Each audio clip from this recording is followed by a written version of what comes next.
Thank you, Nicole. Experts tonight reminding parents to talk to your kids early and often about child abuse and molestation.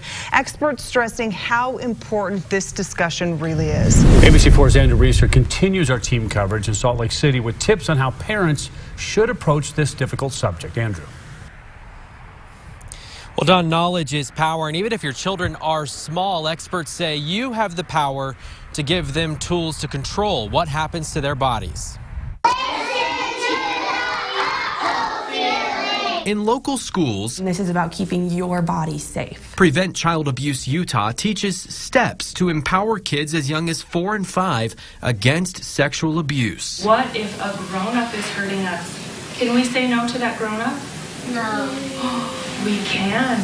If a grown-up is hurting us and they're scaring us, we can say no to them. And they hope parents will do the same at home. Have a continuous, open conversation with your child. For example, small children understand these steps. Listen to the uh-oh feeling if they sense danger. Say no and go tell an adult, even if the person hurting them is someone they trust. 9 out of 10 times the person abusing a child will be someone the child knows and someone the child probably loves and trusts. Statistics show 1 in 5 Utah children will be sexually abused before 18. Key indicators that a child has been sexually abused can include anxiety over routine events, regressive bedwetting, soiling, chronic constipation, depression or withdrawal, and knowledge of sexual acts beyond their years. Prevention specialist Courtney Bramlett says some Utah parents are opting their kids out of these important school trainings, and she says that's their right. But please have the conversation at home, and if your child reports abuse to you, take it seriously. Children rarely ever lie when disclosing abuse. Always listen to your child and believe them.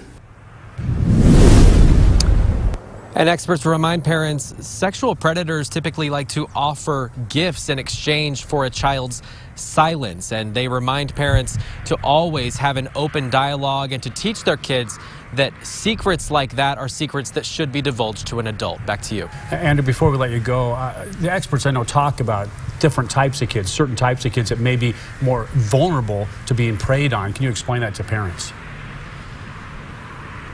Right, Don. You know, kids who have low self-esteem, some kids who are exposed to sexually explicit material at an early age, also children who lack basic information about sex and who have unlimited and unsupervised access to technology. Experts tell us those kids are more vulnerable to sexual predatory behavior.